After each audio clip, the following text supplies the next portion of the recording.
Baka again.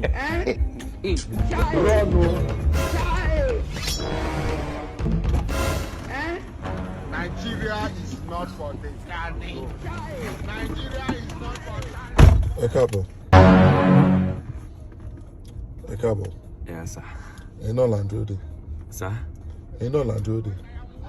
Ta ni? Mo rí mọ́tò yẹn ṣiṣẹ́, wọ́n fi bá wọn pa. Tí pé wọ́n bọ́lẹ̀, wọ́n wá pa kó má lọ jí gbé lọ ni. Okay. Ẹ̀yin ṣe wọlé. Bẹ́ẹ̀ ni, sir. Fẹ́ bá wọn pa. Bẹ́ẹ̀ ni, sir. Okay, oh nice. Ẹ yọ ọwọ́ kúrò mi tẹ́ gbọ́wọ́ sí yẹn. Sir? Ẹ yọ ọwọ́ kúrò mi tẹ́ gbọ́wọ́ sí yẹn. Ṣé ibi tí lọ́ọ̀kì wà yẹn? Bẹ́ẹ̀ ni, sir. Ẹ tẹ̀. Kẹ̀tẹ̀. Mo ní kẹ́ tẹ lọ́ọ̀kì. Okay. Good. Mo ti lọ́ọ̀kì àmọ́nu mọ́tò nìyẹn. Ó wà okay. Ẹ gbé sí drive. Sir? Ẹ gbé sí drive. Mi mọ mọ́tò wá, ṣé màá ṣe báyìí? Mo ní kẹ́ gbé sí drive. Màá ṣe báyìí. Good. Police station kan wà wájú. Ó yá ń bẹ̀. Ẹ jọ̀ọ́ torí t'Ọlọ́run. Mo ní kẹ́ nìṣó. Torí t'Ọlọ́run mo fi bẹ̀ yín. Mo ní kẹ́ nìṣó. Lọ sí station. Justice for me, sir.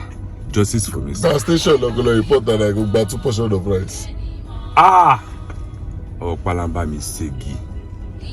Ayẹlẹ o, ìbọn sí o.